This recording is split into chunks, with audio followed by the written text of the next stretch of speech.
Hi guys, I'm Rick. Welcome to my kitchen. Today I'm making pressure cooker minestrone soup.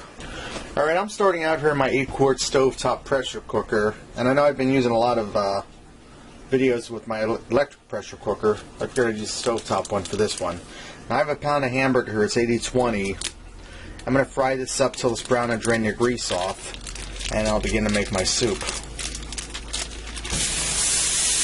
And I don't need to add any oil in here because this hamburger has enough fat and it's greasy enough that as it fries it'll create its own grease in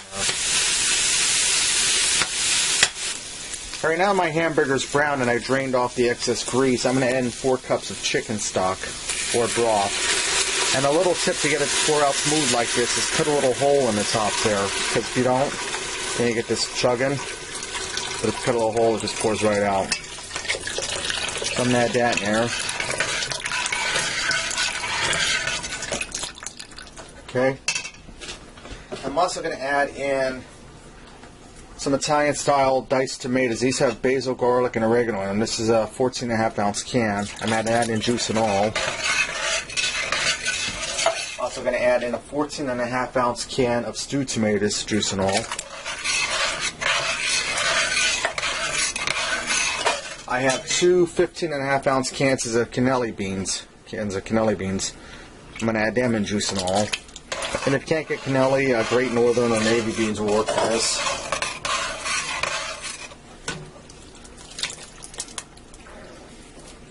Alright. Now I'm also going to add in, I have 3 large potatoes and 2 carrots that I diced up here in about 2 cups of water. I'm going to add that in water and all. Get it all down in there. Okay, and I'm going to bring this up to a slight boil. When it comes up to a slight boil, then I'm going to season it with my seasonings. Alright, now that my soup's starting to warm up, I'm going to season it. I'm going to start it out by adding in some salt. I'm going to add in about 2 teaspoons. And this is just regular table salt I'm putting in. It's the iodized. It's always told you don't have to get the iodized salt because you need the iodine in your body. So that's what we use. I'm going to give this a taste. See if it's salty enough.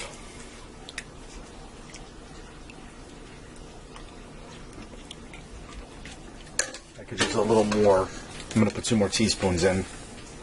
Because I'm putting pasta in here and that's going to take some of the salt out of the soup and season the pasta, so it's not going to be too salty. Alright, let me give this a taste.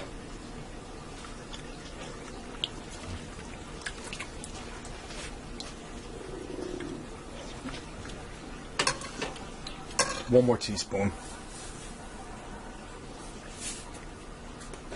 That should do it. Now I'm going to add in some black pepper. And I'm going to put in about half a teaspoon. Sounds like there's a fire somewhere. I hear the fire trucks. Okay, let me taste that for pepper.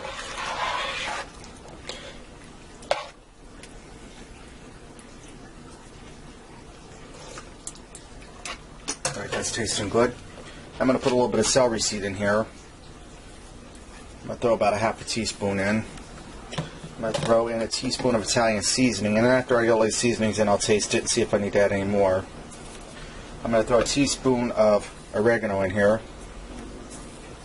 I'm going to throw about a tablespoon of minced onions in here because I didn't put fresh onion in. And I'm going to throw about a teaspoon of garlic powder in here. If you use garlic salt, put that in first before you add your salt. Because you might not have to add any salt or very little salt because garlic salt has salt in it. Right, now let me stir this up.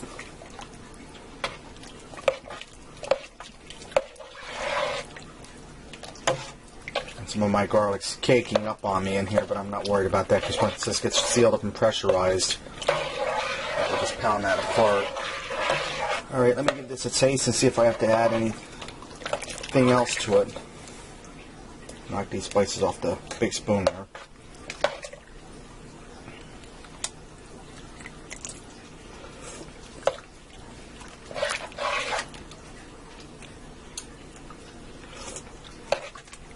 That's tasting good pretty much where it's at. I don't know if it's me or what, but it's calling for more salt. But I think I'm going to let it alone. Alright. Now I have a cup of elbow macaroni I'm going to add in there. And yesterday I made Italian burgers, and I put arugula on them. And this is leftover arugula from yesterday. It's a leafy green, sort of like spinach. You could also use spinach in here. I'm just going to add 2 nice hand-size amounts in here because this here will cook down. I don't even know if minestrone calls for spinach or anything, but I like it in my soup, so it's not going to hurt nothing. And I think I might just throw a little more in there. Because like I said, when that cooks, that'll cook down. Alright. Now last but not least, I'm going to add in 2 beef bouillon cubes.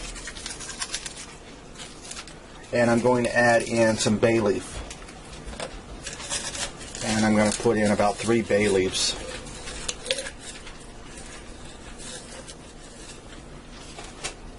And this is starting to come up to a boil.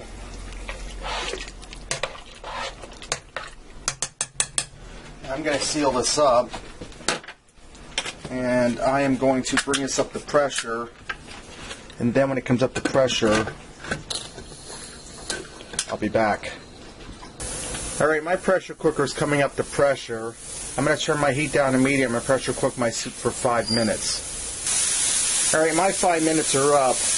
I turned my heat off. I'm going to take this off the heat and let it sit for a while so I get done doing my dishes. And if it doesn't naturally release by then I'll release the pressure. Alright, I let this sit for about 15 minutes and then I release the pressure the rest of the way. I'm going to go ahead and open my lid. And you always want to open it away from you like that. And as you can see, my soup is done. The potatoes will be cooked. My elbow macaroni's cooked. Let's go ahead and serve up a bowl and see what we got. Alright, there you have it. Pressure cooker minestrone soup. Give this a try. I think you'll like it. And until next time, I'll see you.